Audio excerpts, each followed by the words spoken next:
आज हम बात करने वाले हैं एक और प्रोडक्ट के बारे में। यह है आपका चेस्टोन कोल्ड टैबलेट। ये जो चेस्टोन कोल्ड टैबलेट है बेसिकली काफ़ी सारे डॉक्टर के द्वारा प्रिस्क्राइब किया जाता है और हम में से काफ़ी लोगों ने इसे कभी न कभी यूज़ भी किया होगा। चेस्टोन कोल्ड ये इसका ब्रांड नेम है। इसके एक्टिव कॉन्स्टिट्यूएंट के बारे में हम बात करेंगे तो this is a combination product. अब ये नया वर्ड हमको देखने को मिल रहा है। कॉम्बिनेशन प्रोडक्ट मतलब क्या होता है? ये एक ऐसा प्रोडक्ट है जिसमें एक से अधिक मेन और एक्टिव इंग्रेडिएंट होते हैं और ये हर एक एक्टिव इंग्रेडिएंट अपना अपना एक मैकेनिज्म ऑफ एक्शन को फॉलो करके आपको अपना कंबाइंड इफेक्ट शो करता है।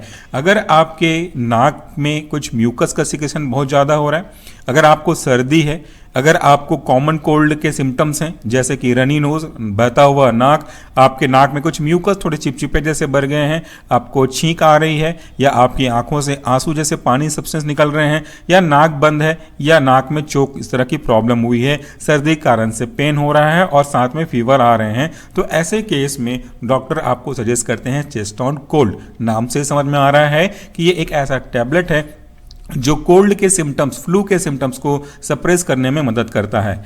ये जो टैबलेट है उसमें 3 मेन इंग्रेडिएंट हैं। चलिए सबसे पहले उनको भी हम लोग देख लेते हैं। यहाँ पे अगर आप इसका यूज देखेंगे तो लिखा हुआ है कफ एंड कोल्ड के लिए each unquoted tablet.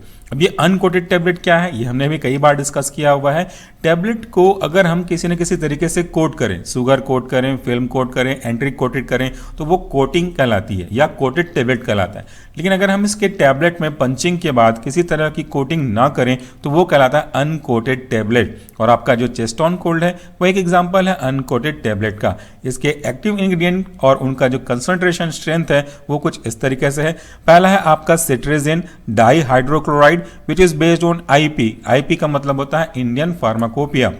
Indian government के द्वारा जो प्रोटोकॉल डिसाइड किए गए हैं किसी भी ड्रग के मैन्युफैक्चरिंग के पूरे प्रोसेस को ध्यान में रखते हुए वो आईपी कहलाता है। और इस सिट्रेजिन डाइहाइड्रोक्लोराइड का जो कंसंट्रेशन है, स्ट्रेंथ है, वो 5 mg है। कंसंट्रेशन पे ध्यान दीजिएगा क्योंकि आने वाले वीडियो में हम सिनारिस के बारे में भी बात करेंगे तो दोनों में आप आसानी से कंपेयर कर सकते हैं।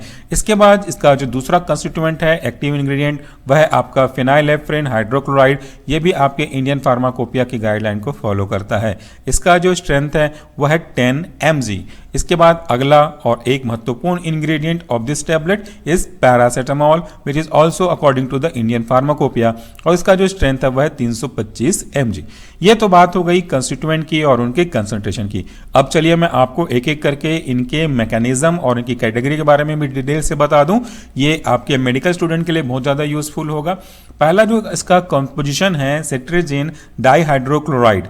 इसमें डाइहाइड्रोक्लोराइड एक सॉल्ट फॉर्म है जिसका मकसद ये होता है कि इसकी सॉल्युबिलिटी को इन्हेंस करें या इसकी बायोबिलिटी को इन्हेंस करें ताकि इसका जो इफेक्ट है आपकी बॉडी में, पेशेंट की बॉडी में, वो अच्छा देखने को मिले। लेकिन इसका जो मेन ड्रग है, सॉल्ट फॉर्म जो है, वह आपका सिट्रेजिन। सिट्रेजिन के 2 टाइप होते हैं, एक नॉर्मल सिट्रेजिन और दूसरा होता है लेवोसिट्रेजिन। इन दोनों का जो मेन क्लास है, चाहे वो सिट्रेजिन हो चाहे वो लेवोसिट्रेजिन हो, दोनों बिलोंग करते हैं H1 एंटी हिस्टामिनिक ड्रग को। अब ये H1 एंटी हिस्टामिनिक ड्रग क्या होते हैं? ऐसे ड्रग जो कि H1 anti histaminic effect show करेंगे वो obviously H1 anti histaminic drug कहलाएंगे। अब ये कौन सा लॉजिक हुआ, इसका मतलब तो समझना जरूरी है।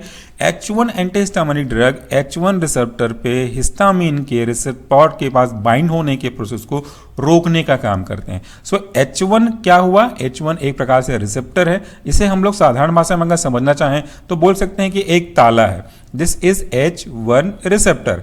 इस ताले पे जब तक चाबी नहीं आके बाइंड होगी वो ताला खुलेगा नहीं और कोई भी व्यक्ति अंदर से बाहर, बाहर से अंदर मूव नहीं कर पाएगा। वैसे ही यहाँ पे अगर हम बात करते हैं तो दिस इज हिस्टामिन, जो कि एक इन्फ्लामेटरी मीडिएटर होता है जिसका काम एलर्जिक रिस्पॉन्स भी प्रोड्यूस करना होते हैं। तो जब कभी भी ये हिस्टामिन आपके इसी हिस्टामिन के टाइप 1 यानी कि H1 रिसेप्टर पे आकर के बाइंड होता है तो इसके कारण से हमको different types of allergic response देखने को मिलते हैं। इसी एलर्जिक रिस्पॉन्स के कारण से हमको रनी नोज, आपके नोक में स्टफी सब्सटेंस का एक्यूमुलेशन हो जाना, नाक का ब्लॉकेज हो जाना, आंख से पानी जैसा चीज निकलना, ये स्टार्ट हो जाता है। इसे हम कहते हैं allergic response just because of histamine. तो हम जब इस तरह की प्रॉब्लम को कम करना चाहते हैं, सर्दी में ये सिम्टम तो बहुत कॉमन ही होते हैं, सो हमको क्या करना होगा, हमको इस H1 हिस्टामिन के रिसेप्टर को ब्लॉक करना होगा। तो जब हम ब्लॉक कर देंगे, इसका मतलब क्या होगा कि इस हिस्टामिन का आपके हिस्टामिन के रिसेप्टर पे जाकर के बाइंड होना नहीं हो पाएगा, यानी कि ताले पे जाकर के चाबी बाइंड नहीं हो पाएगी, क्योंकि आपने उस जगह को ब्लॉक कर दिया जहाँ पे चाबी घुसती है ताले में। तो इस तरीके से हमारा जो सिट्रीजिन है वो काम करता है। सिट्रीजिन बेसिकली अलग अलग क्लासेस के होते हैं। अगर हम बात करते हैं लिवोसिट्रीजिन की, तो ये सेकेंड जनरेशन का ड्रग है। सिट्रीजिन आपके डिफरेंट टाइप कैटेगरी के ड्रग को रिप्रेजेंट करते हैं, जिसमें थोड़ी सी नींद आती है। साथ ही साथ एंटी हिस्टामिनिक ड्रग के साथ साथ ये एंटी कोलिनर्जिक रिस्पॉन्स भी प्रोड्यूस करते हैं, जिसके साइड इफेक्ट के रूप में हमको अगर देखना है ड्रग को लेने के बाद, तो मुंह सूखने जैसे लगेगा, आंखों में थोड़ी सी कड़वाहट आने लगेगी, डाइजेशन थोड़ा सा दिक्कत कर सकता है। हालांकि ये सिम्टम बहुत जल्दी देखने को नहीं मिलते, लेकिन एसोसिएटेड हैं, किसी किसी को देखने को मिलेंगे, बाकी ये सेफ है। तो ये हमको साइड इफेक्ट के रूप में देखने को मिलेंगे इस सिट्रीजिन के कारण से। नींद भी आएगी। तो हम कभी भी जब सिट्रीजिन लेते हैं, लिवोसिट्रीजिन में नहीं आती नींद, साइकोलॉजिकल इफेक्ट को छोड़ करके, तो हमको हैवी मोटर ड्राइविंग नहीं करना है, किसी बच्चे को गोद में नहीं उठाना है, कोई भी ऐसा काम नहीं करना है जिस काम को आपका अलर्टनेस रिक्वायर्ड करता हो। जहाँ पे अलर्टनेस सब चीज़ें जरूरी होती हैं, वहाँ पे हमको चीज़ों को अवॉइड करना होगा, क्योंकि इससे आलसीपन, सुस्तीपन, थकावट महसूस होगी। अगला जो कॉन्स्टिट्यूएंट है वह है आपका फिनाइलेफ्रिन हाइड्रोक्लोराइड, 10 mg का कंटेंट है। ये फिनाइलेफ्रिन हाइड्रोक्लोराइड है क्या? जब हम बात करते हैं सर्दी की, तो अक्सर आप देखते हो नाक चौक हो जाता है, नाक में इन्फ्लामेशन हो जाता है, लाल होने लगते हैं। इसके पीछे का कारण होता है कि वहाँ पे हमारा अल्फा रिसेप्टर रिस्पॉन्सिबल होता है। उस अल्फा रिसेप्टर के कारण से वो जो आपका नाक के अंदर ब्लड वेसल है वो डायलेट हो जाता है। डायलेट का मतलब है कि वो फैल जाता है। फैलने के कारण से जो नाक के पैसेज है, जैसे ये अगर ये वाला हिस्सा और ये वाला हिस्सा, ये आपकी नोस्ट्राइल है, इसमें से एयर का आना और एयर का जाना होता रहता है। अगर इसमें इस तरह की नोक ब्लॉक हुई, क्योंकि आपका ब्लड वेसल फैल गया है, डायलेट हो गया है, तो पासेज हमको कम मिलेगा। सो फिनाइलेफ्रिन हाइड्रोक्लोराइड एक ऐसा ड्रग है जो अल्फा A1 रिसेप्टर एगोनिस्ट है, यानी कि अल्फा 1 के रिसेप्टर पे ये एगोनिस्ट का काम करता है। एगोनिस्ट के काम करने की वजह से ये जो आपका ब्लड वेसल डायलेट हुआ है, इसको डायलेट से हटा करके कॉन्स्ट्रिक्ट कर देते हैं। देखिए डायग्राम को मैंने मिटाया हुआ है, कॉन्स्ट्रिक्ट कर देंगे, तो इसके कारण से ये जो आपका पैसेज ऑफ नेजल कैविटी था, जिसके कारण से एयर का मूवमेंट हो रहा था, वो थोड़ा ज़्यादा मिलेगा और हम आसानी से नाक की ब्लॉकेज को रिलीफ प्रोवाइड कर सकते हैं। ये हमारे इस ड्रग के काम करने का तरीका है। अगला जो कंटेंट है वह है आपका पैरासीटामोल, और आप में से अधिकतर लोग जानते हैं कि पैरासीटामोल होता क्या है, काम क्या करता है। पैरासीटामोल एक NSAID कैटेगरी का एग्जाम्पल है। NSAID कहने का मतलब होता है non steroidal anti inflammatory drug.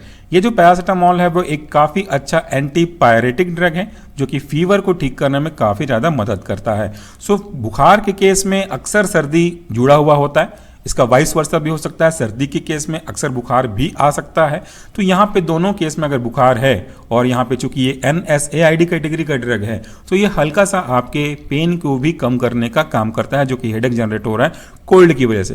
तो ये एक एनाल्जेसिक एंड एनाल्जेसिक के साथ साथ एंटीबायोटिक इफेक्ट भी शो करेगा आपका पैरासीटामोल। कैसे काम करता है? ये काम करता है आपके COX-2 के प्रोडक्शन को, COX-3 के सिंथेसिस को अफेक्ट करके, इसको डिक्रीज करके, क्योंकि जो COX है, COX का पूरा नाम होता है साइक्लो ऑक्सीजनेस पाथवे, और इस पाथवे के फलस्वरूप आगे जाकर के बनता है प्रोस्टाग्लैंडिन। यही प्रोस्टाग्लैंडिन आपके लिए इन्फ्लामेशन और आपके लिए पेन का कारण बनता है। सो अगर हम उसके कारण को ही रोक दें तो फिर प्रॉब्लम तो सॉल्व हो ही गई। सो COX-3 के कारण से आगे जाके प्रोस्टाग्लैंडिन बन सकता था। सो हम यहाँ पे इसी COX-3 को पैरासीटामोल दे करके कम करते हैं, और ये लिटरेचर के नए और अपडेट इन्फॉर्मेशन के अकॉर्डिंगली है। तो हमारे 3 ड्रग यहाँ पे इस तरीके से काम करते हैं। इसका जो डोज है वो बेसिकली आपको कभी भी लीफलेट के पीछे, स्ट्रिप के पीछे लिखा हुआ नहीं मिलेगा। अक्सर आपको मिलेगा एज डायरेक्टेड बाय फिजिशियन, क्योंकि ये जो आपका टैबलेट है चेस्टोन कोल्ड, वो शेड्यूल H कैटेगरी को बिलोंग करता है। शेड्यूल H कैटेगरी का मतलब होता है कि एक ऐसा कैटेगरी ऑफ ड्रग जिसको आप बिना किसी डॉक्टर के प्रिस्क्रिप्शन के किसी मेडिकल स्टोर से परचेस नहीं कर सकते। ये आपको तभी डिस्पेंस करेंगे मेडिकल स्टोर वाले फार्मासिस्ट जब आपके पास एक वैलिड और एक अलाइव प्रिस्क्रिप्शन हो। तो ये बड़ी अच्छी जानकारी हो गई, आपको जानने की चीज़ें हैं। लेकिन यहाँ पे एक चीज़ और आपको ध्यान रखना होगा, क्योंकि इस प्रोडक्ट में पैरासीटामोल कंटेनिंग सब्सटेंस है, पैरासीटामोल 325 mg है। सो जब तक ज़रूरत ना हो तब तक इसको यूज ना करें, क्योंकि पैरासिटामॉल का जो एक्सेस डोज है वो धीरे धीरे करके आपके बॉडी में जमा हो सकता है और लीवर को प्रॉब्लम कॉज कर सकता है। इसीलिए जब तक जरूरत ना हो तब तक किसी भी मेडिसिन को यूज ना करें, और बिना प्रिस्क्रिप्शन के तो बिल्कुल भी सेल्फ मेडिकेशन ना करें।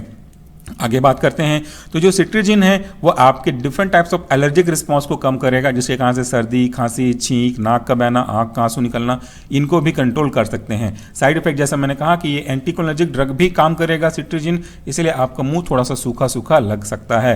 और आपका जो फेनाइलएप्रिन हाइड्रोक्लोराइड है, इसके कारण से आपको थोड़े से हाइपोटेंशन की जगह हाइपरटेंशन फेस करना पड़ सकता है, हालांकि इसका कोई खास असर नहीं पड़ता है। तो ये कुछ बेसिक जानकारियां हो गई जो आपके चेस्ट ऑन कोल्ड से रिलेटेड है। इसको चिल्ड्रन की पहुंच से दूर रखना है, हमेशा जो लिखा हुआ होता है वो हमेशा लिखा हुआ है। इस पर देखिए, taking more than daily dose of paracetamol may cause serious liver damage और एलर्जिक रिस्पॉन्स और reaction like swelling of the face, mouth, throat and different types of body. तो जैसा मैंने कहा कि अगर हम पैरासिटामोल को एक नॉर्मल डोज से अधिक लेते हैं तो वो हमारे लिए प्रॉब्लम कॉज करेगा। अब अगर आप ये वीडियो डायरेक्टली देख रहे हैं तो आपको पता नहीं होगा, क्योंकि हमने इसके पहले क्रोसिन के ऊपर भी पूरा डिटेल वीडियो डाला हुआ है, डोलो के ऊपर भी डाला हुआ है। पैरासिटामोल का कितना डोज सेफ होता है, अगर हम बात करते हैं पैरासिटामोल के 500 mg की, जो जनरली मार्केट में आते हैं। सो पैरासिटामोल का 500 mg के स्ट्रेंथ का 4 टैबलेट आप दिन में मैक्सिमम ले सकते हैं। सो स्ट्रेंथ कितना हो जाएगा, 4 टैबलेट 500 mg का लेने पे 2000 mg। सो मैक्सिमम जो डेली डोज है सेफ का वो 2000 mg है। इससे अधिक आपको किसी भी हालत में एक्सीड करना नहीं है। इसका मतलब ये नहीं है कि इस लिमिट तक आप टच करके वापस आ जाएं। पैरासिटामोल को जब तक जरूरत ना हो तब तक बिल्कुल भी अवॉइड करें। ये इतना सिंपल ड्रग नहीं है जितना हम पीपल समझते हैं इस चीज़ को। तो ये आपके लिए एक अच्छी जानकारी हो गई, आई होप कि आपको काम आएगा। इसके बारे में और डिटेल दिया हुआ है, इसका मैन्युफैक्चरिंग डेट कब है, एक्सपायरी डेट कब है, बैच नंबर क्या है, लॉट नंबर क्या है, और इसका जो प्राइस है वो क्या है। इसका प्राइस है बेसिकली 42 रुपये 50 पैसे आपके 10 टैबलेट के लिए। सो आज का ये जो टैबलेट था वह है चेस्ट ऑन कोल्ड, जो कि सर्दी और नाक बर्न, आंखों से पानी निकलना, एलर्जिक रिस्पॉन्स, इनके कारण से होने वाले तकलीफ को, कोल्ड और कफ को ठीक करने में मदद करता है। Hello friend, welcome to the channel pharmacy dictionary. हमारे मेडिसिन रिव्यू की सीरीज में हमने कई सारे ड्रग, कई सारे सिरप, कई सारे टैबलेट के बारे में बात की हुई। आज मैं बात करने वाला हूं एक ऐसे कफ सिरप का जिसका सोर्स ऑफ ओरिजिन नेचुरल है। नेचुरल कंस्टिट्यूएंट्स को यूज करके ये बनाया गया है, लेकिन बावजूद इसके काफी यूजफुल होता है। तो आज का अगर आप प्रोडक्ट देखोगे उनके ब्रांड नेम के अकॉर्डिंगली, तो ये डाबर का अडुल्सा कफ सिरप है। अडुल्सा कफ सिरप में अडुल्सा वर्ड हाईलाइटेड है, दैट मीन्स ये अडुल्सा के जो पार्ट है, हमारी लीफ है, इसको यूज करके बनाया गया है। अगर आप मेडिकल स्टूडेंट हैं तो आप ये जानते होंगे कि एडुल्सा का जो बॉटनिकल नेम है वह है अडा थोड़ा वसाका, लेकिन अगर आप नॉर्मल व्यक्ति हैं तो इसे अडुल्सा के नाम से ही जाना जा सकता है। इसके अंदर और भी अलग अलग तरह के इंग्रेडिएंट हैं जिनका यूज अलग अलग तरीके से होता है, लेकिन किसके लिए यूज होता है ये भी तो जान लें कि ये जो कफ सिरप है अडुल्सा, डाबर का हनी टच अडुल्सा कफ सिरप, ये बेसिकली आपके कफ की प्रॉब्लम को रिलीव करने के लिए करते हैं। जो हम गले में खराश जैसा फीलिंग करते हैं, इरिटेशन जैसा फीलिंग करते हैं, इसको भी ठीक करने में काफी ज्यादा यूजफुल होते हैं। अगर आप मार्केट में ऐसे दूसरे कफ सिरप के बारे में देखेंगे जो एलोपैथिक इन नेचर होंगे, यानी कि कोई ना कोई इसमें केमिकल यूज हो रहे होंगे, तो वो इफेक्टिव तो होते हैं, बल्कि यूं कहूं कि थोड़ा जल्दी ही इफेक्ट देना शुरू करते हैं। लेकिन दिक्कत ये होती है कि मोस्ट ऑफ द केस में वो हमें थोड़ा सा ड्राउसीनेस कॉज करते हैं, यानी कि थोड़ा सा थकावट, थोड़ा सा आलसीपन, नींद जैसा फीलिंग हमको कॉज कराते हैं। सो अगर आप दिन में कोई काम करना चाहते हो, बहुत जरूरी काम करना चाहते हैं और आप कब से परेशान है और आपने वो सिरप लिया हुआ है, तो आपको धीरे धीरे थकावट, नींद ऐसा फीलिंग आने लगेगा, लिथार्जी फील करने लगेगा। यकीन मानिए ये हमारे साथ भी होता है। हमें कई बार ऐसे काम करने पड़ते हैं तो उस समय थोड़ा थकावट, थोड़ा नींद फील करना पड़ता है। लेकिन अगर आप इस तरह के आयुर्वेदिक सिरप को प्रीफर करते हो तो इसमें आपको कोई भी ड्राउसीनेस वाले फॉर्मूला यूज नहीं होते हुए दिखाई देंगे। इसी कारण से आपको न नींद आएगी, न झपकी आएगी, स्फूर्ति वैसे ही रहेगी जैसे पहले हुआ करती थी, और कफ की जो प्रॉब्लम है वो भी ठीक होने लगेगी। थोड़ा टाइम लेगा ये कंपेरेटिवली उस प्रोडक्ट से, लेकिन आपके लिए काफी यूजफुल और फ्रूटफुल भी होगा। चलिए मैं आपसे डिस्कस करता हूं कि ये जो कफ सिरप है और ये जो इरिटेशन को रिमूव करने वाला प्रॉपर्टी इसके अंतर्गत है, ये कैसे काम करते हैं, इसकी फिजियोलॉजी कैसी होती है। अगर आपसे मैं ये कहूं कि जब आप कुछ खाना खाते हो और खाना खाते खाते कोई चीज, उसका रेशा या कोई चीज आपके दांतों में फंस जाती है, तो आप जब तक उसे नहीं निकाल लेते हो तब तक आप इरिटेट फील करते हो। सच बात है कि नहीं है, ये बात आपको एक्सेप्ट करना ही पड़ेगा, मैं भी कर चुका हूं। तो जब तक वो दाना, ये जब तक वो रेशा आपके दांतों के बीच से नहीं निकलता, आप खुद इरिटेट होते हो और आपकी जो जीभ है, जो टंग है, वो बार बार इस तरीके से वहां पे मूव करती है कि कैसे भी करके इसको बाहर निकाला जाए। जीभ से नहीं हो पाता तो आप अपनी उंगलियों को यूज करते हो। कुल मिलाकर के ऑब्जेक्ट ये है कि जो चीज आपको इरिटेट कर रही है, उस इरिटेटिव सब्सटेंस को आप उस पर्टिकुलर पार्ट से रिमूव करना चाहते हो, बेचैन हो जाते हो। सो ये इरिटेशन कॉज करता है। वैसे ही हमारे थ्रोट पे कोई सब्सटेंस यहां पे अगर अटक जाता है या माइक्रोऑर्गेनिज्म का इंफेक्शन होना शुरू हो जाता है, तो हमको वहां पे इरिटेशन होती है और वो हमें बार बार इस तरह की एक्टिविटी करवाने के लिए मजबूर कर देती है। कई बार इंफेक्शन की वजह से, एलर्जी की वजह से हमारे चेस्ट पे बलगम बनने लगता है, जैसे हम लोग बेसिकली बोलते हैं फेलगम। ये जब बनने लगता है तो हमें थोड़ा हैवीनेस लगता है। हम जब कफिंग करते हैं और अगर ये वेट कफ होगा तो कफ करने के साथ वो जो फेलगम है, बलगम है, वो बाहर एक्सपेल हो जाता है। लेकिन मोस्ट ऑफ द केसेस ये ड्राई कफ भी हो सकता है। सो ड्राई कफ में जो कफ की विस्कोसिटी है वो थोड़ी ज्यादा हो जाती है, रेजिस्टेंस टू एक्सक्रीट वो बढ़ जाता है, जिससे हम उसको प्रॉपर्ली एक्सपेल नहीं कर पाते। ऐसे केस में एक्सपेक्टोरेंट वगैरह का यूज करते हैं, जो उसको थिन करता है, एक्सपेक्टेबल बनाता है, इसलिए एक्सपेक्टोरेंट कहलाते हैं, म्यूकोकाइनेटिक भी कहलाते हैं। तो वो उसको तोड़ तोड़ करके, पतला करके बाहर निकालने का काम करता है। ये हर एक चीज जो मैंने आपको समझाई है वो इस फार्मूला के से अचीव कर सकते हैं। इसके जो कंस्टिट्यूएंट है इंडिविजुअल, वो उनके पास एक इंडिविजुअल प्रॉपर्टी है अलग अलग तरीके के प्रॉब्लम को रिकवर करने की। अगर मैं आपको इसके अकॉर्डिंगली बताऊं तो ये जो डाबर का हनीटस अडुल्सा सिरप है, कफ सिरप है, ये बिना सुलाए फार्मूला को फॉलो करता है, यानी कि बिना ड्राउसीनेस के फार्मूला को। इसमें अडुल्सा और हनी को कच्चे तरीके से ब्लेंड किया गया है। इसके अलावा इसके जो मेन कंस्टिट्यूएंट है वह आपका मुलेठी, तुलसी, कंटकारी, हल्दी, इनमें दोनों चीजें ऐड की गई हैं। और इस पे लिखा हुआ है गीली और सूखी खांसी दोनों के लिए एप्लीकेबल है, ड्राई कफ, वेट कफ दोनों के लिए एप्लीकेबल है। अब इसके जो इंडिविजुअल कंपोनेंट है उसके काम समझ जाइए, फिर खुद ब खुद समझ जाएंगे कि कितना यूजफुल होता है। इसमें अलग अलग तरीके के सिम्टम्स को ठीक करने के लिए इंडिविजुअल कंपोनेंट को यूज किया गया है। पहला है आपका अडुल्सा, शुंठी और बेहड़ा। ये आपकी जो तीनों कंपोनेंट मैंने बात किया, अडुल्सा की पत्ती, शुंठी और बेहड़ा का जो फल होता है, ये आपके फेलगम यानी कि बलगम को निकालने में, उसको पतला करके बाहर निकालने में काफी यूजफुल होता है। तो ये आपके ड्राई कफ के लिए यूजफुल हो गया। दूसरा इसमें कंटेंट है आपका कंटकरी और पिपली। पिपली जो कई बार आपने देखा होगा च्यवनप्राश में भी रहता है, ये दो आपके कफ खांसी के लिए सही है, उनको ठीक करने के लिए यूजफुल होता है। तो जब हम ऐसा करते हैं तो उसके कारण से जो इरिटेशन हो रहे होंगे थ्रोट में, उसको मास्क करने का काम करेगा। और जो आपकी हनी है वो भी इसी के साथ काम करती है। इसके बाद है मुलेठी और कंटकरी।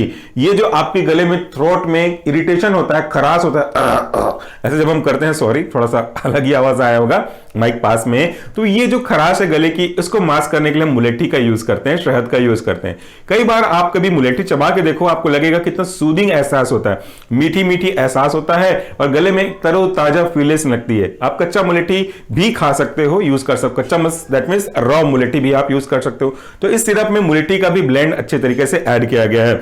इसके बाद तुलसी और हल्दी है। तुलसी और हल्दी के बारे में तो आप जानते हो कि सर्दी जुकाम के लिए काफी यूजफुल है। तुलसी के बारे में न जाने कितने लिटरेचर पढ़े होंगे, कितनी किताबें भर गई होंगी, और हल्दी भी वही उसी साथ में चलता है। तो तुलसी और हल्दी दोनों आपकी बॉडी में इम्यून सिस्टम को बूस्ट करके फाइटिंग कैपेसिटी को बढ़ाने का काम करते हैं, सर्दी जैसी चीजों को ठीक करने में मदद करते हैं। अगला कॉन्स्टिट्यूएंट है हमारा पिपली और बेहड़ा, जो कि पहले भी यूज किया गया है।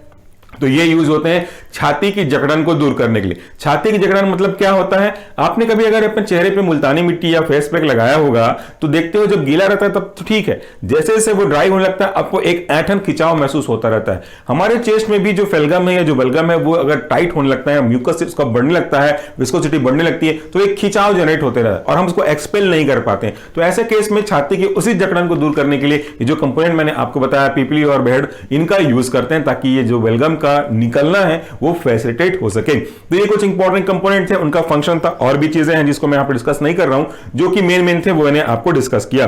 तो दिस इज वेरी गुड। इसका जो प्राइस है वो आपको बता दूं, ये 90 रुपीज है, 100 ml के आसपास है। इसमें डोज भी दिया गया है, because it is not OTC product और कोई एलोपैथिक सब्सटेंस भी नहीं है। इसमें डोज दिया गया है, इसमें दिया गया है डोज के अकॉर्डिंग। चिल्ड्रन जो है इनको आपको 1 टेबल स्पून यानी कि 5 ml देना है दिन में 3 से 4 बार, और अगर कोई एडल्ट है तो 2 टेबल स्पून यानी कि 10 ml देना है सेम दिन में 3 से 4 बार। तो ये एक बहुत ही अच्छा इफेक्टिव फार्मूला है, इसे मैंने पर्सनली भी यूज किया हुआ है, पर मैंने जैसा कहा कि ये थोड़ा टाइम लेगा और आपको डोज के अकॉर्डिंगली यूज करना पड़ेगा। जनरली हम 3-4 बार एलोपैथिक दवाइयों को यूज नहीं करते हैं, 2 अधिक से अधिक 3 बार यूज करते हैं। यहां पे 3 या 4 बार रिकमेंड किया गया है डोज आपके एज के अकॉर्डिंगली। तो ये थोड़ा टाइम लेगा, बट आपकी प्रॉब्लम को without any such kind of side effect ये बिल्कुल रिकवर कर देगा। So friend, that's all for the day. Thank you so much for watching this video. नमस्कार, take care. Hello friend, welcome to the channel pharmacy dictionary. हमारे आज के इस medicine review की सीरीज में हम बात करने वाले हैं एक अच्छे जाने पहचाने और यूज किए जाने वाले कफ सिरप के बारे में। और आज का जो हमारा प्रोडक्ट है, इसका ब्रांड नेम है बेनाड्रिल। ये जो बेनाड्रिल है वो कफ में आपको आराम देता है, राहत देती है।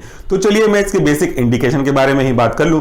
मोस्ट ऑफ द केस ये ऐसी जगह पे काम आता है जब आपके कफ का जो विस्कोसिटी है वो काफी बढ़ गया हो और उसे आप एक्सपेल करना चाहते हैं, तो एज ए एक्सपेक्टोरेंट आप इसका यूज कर सकते हैं। सबसे पहले हमको ये जान लेना चाहिए कि ये कफ होता क्या है। कफ है या फिर टस्क है, ये दोनों हमारे बॉडी के लिए प्रोटेक्टिव मैकेनिज्म का काम करते हैं एक लिमिट के अंदर, ताकि कुछ भी चीजें अनवांटेड तरीके से अगर हमारे अंदर चली जा रही होंगी रेस्पिरेटरी रेट से, तो इनको अपन बाहर फेंक सकें। जैसे कभी भी कुछ मुंह में चला जाता है हम तुरंत ऐसे टस्क करते हैं, तो वो रिफ्लेक्स मैकेनिज्म है हमारी बॉडी का आपको प्रोटेक्ट करने के लिए। लेकिन कई बार एलर्जिक रिस्पॉन्स की वजह से इस म्यूकस का सिक्रेशन कुछ ज्यादा ही होता है और जो हमारे लिए प्रॉब्लम बन सकता है। या फिर एलर्जिक रिस्पॉन्स हो तो साथ में नाक से पानी भी निकलने की शुरुआत हो सकता है, रिनोरिया की प्रॉब्लम हो सकती है, नाक बंद भी हो सकता है, गले में इरिटेशन भी हो सकता है। ऐसे कंडीशन में हमको इसको ठीक करना आवश्यक हो जाता है। ठीक करने के अलग अलग तरीके होते हैं depending upon the formula which we are using. इसके हिसाब से अलग अलग तरीके देख सकते हैं। कुछ कफ सिरप ऐसे होते हैं जो कफ को सप्रेस करने का काम करते हैं, तो वो सप्रेशन कहलाते हैं।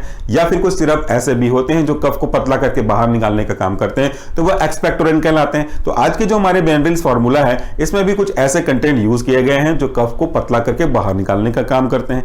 ये वैसे तो शेड्यूल एच कैटेगरी का ड्रग है, लेकिन फिर भी आपको इसका ध्यान देना चाहिए कि इसका यूज आप जरूरत पड़ने पे ही करें, डॉक्टर के सलाह पर ही करें। इसमें डोज के बारे में दिया गया है, वहां पे विशेष ध्यान रखिएगा आप। चलिए बात कर लेते हैं कि इसके ब्रांड नेम के अंदर कौन कौन से एक्टिव कॉन्स्टिट्यूएंट रखे गए हैं। बेनाड्रिल ब्रांड नेम है, इसके एक्टिव कॉन्स्टिट्यूएंट का मैं उनके कंसंट्रेशन के हिसाब से एक्सप्रेशन भी कर देता हूं, फिर उसके बारे में डिटेल बात करेंगे।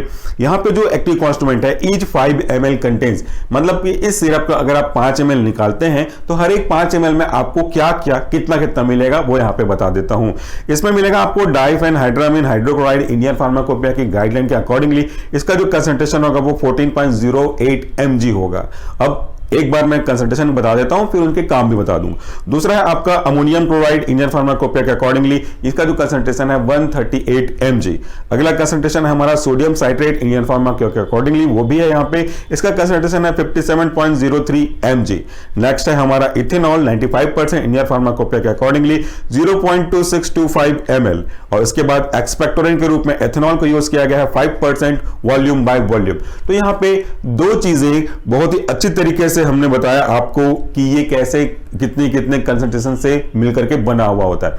अब आपको मैं एक एक इंग्रेडिएंट का काम बताता हूं। पहला जो इंग्रेडिएंट था हमारा डाइफेनहाइड्रामिन, ये एक एंटी एलर्जिक ड्रग का एग्जांपल है। जब कभी भी हम किसी भी ऐसे सब्सटेंस के कांटेक्ट में आते हैं और उसके आने से हमारी बॉडी का बॉडीगार्ड एंटीबॉडी एक्टिवेट हो जाता है, तो हमारी बॉडी में एक एलर्जिक रिस्पॉन्स नजर आते हैं, क्योंकि उसको हम लोग एलर्जन बोलते हैं। इसके अंतर्गत कफ करना, छींक करना, आंखों से पानी निकलना, नाक से पानी निकलना, नाक का बंद हो जाना, ये इसमें शामिल होते हैं। तो हमारा ये जो कॉन्स्टिट्यूएंट है वो आपको एलर्जिक रिस्पॉन्स से बचा करके रखता है, एंटी हिस्टामिनिक एक्टिविटी देता है। क्योंकि ये जो पूरी एलर्जी हो रही है हमको, वो हिस्टामिन के अपने पर्टिकुलर रिसेप्टर पे जाकर के बाइंड होने से हो रहा है। हिस्टामिन के 2 मेन रिसेप्टर हैं हमारे काम के हिसाब से, H1 और H2। H1 का आज से संबंध है, यानी कि H1 आपके बॉडी में एलर्जिक रिस्पॉन्स के लिए रिस्पॉन्सिबल होता है, जबकि H2 के बारे में हम किसी और समय पढ़ेंगे, वो अल्सर यानी कि एसिड के सिक्रेशन के लिए रिस्पॉन्सिबल होता है। तो H1 पे अगर वो हमारा हिस्टामिन बाइंड हो गया तो हमको एलर्जिक रिस्पॉन्स देखने लगेंगी, खुजली होने लगेगी, नाक लाल होने लगेगा, आंख से आंसू निकलने लगेंगे, नाक से भी पानी टपकने लगेगा। तो हमको क्या करना चाहिए टेक्निकली, हमको उस H1 को उसके पर्टिकुलर रिस्पेक्टिव H1 रिसेप्टर पे बाइंड होने नहीं देना चाहिए। सो जब वो बाइंड ही नहीं होगा तो काम पूरा कैसे होगा, और जब काम पूरा नहीं होगा तो आपकी प्रॉब्लम तो सॉल्व हो ही जाएगी। तो ऐसे करके हम अपने नाक से बहने वाले टप टप करके निकलने वाले पानी को, रिनोरिया को कम कर सकते हैं और बाकी एलर्जिक रिस्पॉन्स को भी मास्क कर सकते हैं। दूसरा जो इसमें कंसंट्रेशन वाइज कंटेंट है वो है अमोनियम क्लोराइड। तो ये एक ऐसा सब्सटेंस है जो कि आपके कफ को पतला करने का काम करता है, उसके विस्कोसिटी को कम करने का काम करता है।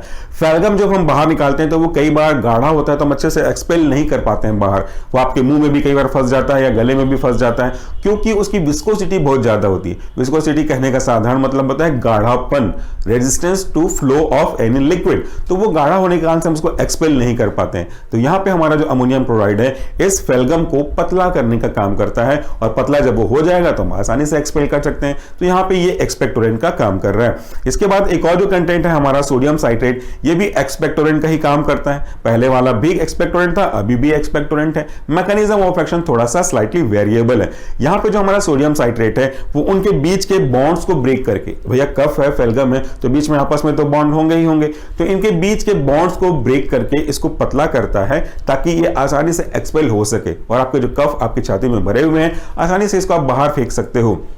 तो ये उसके काम हो गए। प्रिजर्वेटिव के रूप में हमारा यहाँ पे एथेनॉल भी यूज हुआ है, थोड़ा सा सूदिंग इफेक्ट, थोड़ा सा कामिंग इफेक्ट देने के लिए भी यूज किया गया। यहाँ पे दो सब्सटेंस ऐसे हैं जिनका यूज करने से थोड़ा सा हमें ड्राउसीनेस, थकावट या फिर नींद जैसी फीलिंग आ सकती है। वह है आपका पहला वाला कंटेंट जिसका नाम था डाइफेनहाइड्रामीन और आपका एथेनॉल। तो यहाँ पे इस कंटेनर में एक बहुत ही अच्छा सलाह दिया गया है जो जनरली बुक्स में लिखा हुआ होता है। किसी कफ सिरप में ये लिखा हुआ मैंने तो अभी फिलहाल नहीं देखा, हो सकता है किसी में हो, बट मैंने नहीं देखा है, मैंने पहली बार देखा है। वो जनरली हमारे जो थ्योरेटिकल बुक्स होते हैं, टेक्स्ट बुक होते हैं, उसमें समझाया गया होता है हम लोगों को या फिर किसी और लोगों को, मेडिकल जो प्रैक्टिस करते हैं उसमें। इसमें क्या है, यहाँ पे आप देखिएगा, यहाँ पे डोज भी दिया गया है और यहाँ पे कंडीशन भी दिया गया है कि अगर आप इसको यूज करते हैं, दिस प्रोडक्ट कंटेन डाइफेनहाइड्रामीन अल्कोहल, और ये दोनों सेडेटिव का काम करते हैं। तो आपको इसके साथ किसी दूसरे प्रोडक्ट को नहीं लेना चाहिए साथ में जिसमें खुद डाइफेनहाइड्रामीन या अल्कोहल हो या फिर कोई और सेडेटिव या ट्रैंक्विलाइजर ड्रग हो, क्योंकि ये तो खुद नींद कॉज करते हैं, वो भी अपनी नींद कॉज करेंगे। तो दोनों एक साथ लोगे तो दोनों का डोज डबल हो जाएगा और आपको बहुत दिक्कत होगी, बहुत ज्यादा नींद आएगा, थकावट फील करोगे, एकदम आप कंट्रोल में नहीं रहोगे। इसलिए ऐसी चीजें जिसमें ये चीजें हैं और वो और चीजें जिसमें आप लेने वाले उसमें भी सेम चीजें हो, तो दोनों को आपको अवॉइड करने पड़ेंगे, वरना एडिटिव और सिनर्जिस्टिक इफेक्ट आपको देखने को मिल सकता है।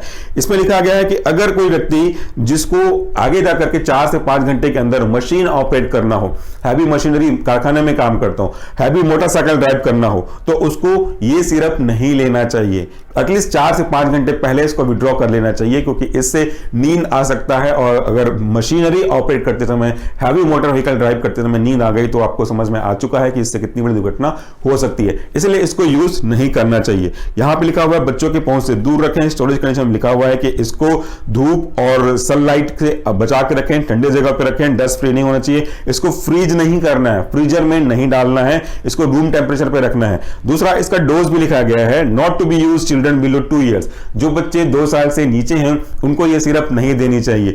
2 साल से 5 साल तक हैं उनको तो आधा चम्मच यानी कि 2.5 ml आप दे सकते हो दिन में 1-2 बार। उसके बाद ऐसे बच्चे जिनकी उम्र 6 से 12 साल है उनको 1 चम्मच यानी कि 5 ml आप दे सकते हो। इसके बाद जो बच्चे बड़े हो गए हैं, 18 साल तक पहुंच चुके हैं या उससे ऊपर हैं, तो इनको आप दे सकते हो लगभग 10 ml के आसपास। बट ये सजेशन डोज है, इसको आप अपने हिसाब से फॉलो नहीं करना चाहिए। एक बार डॉक्टर से सलाह ले लें। फिर भी ये 2 डोज का रेंज बताया गया, ये सेफ है, इससे अधिक ना जाइएगा वरना उनको नींद आने की समस्या हो सकती है।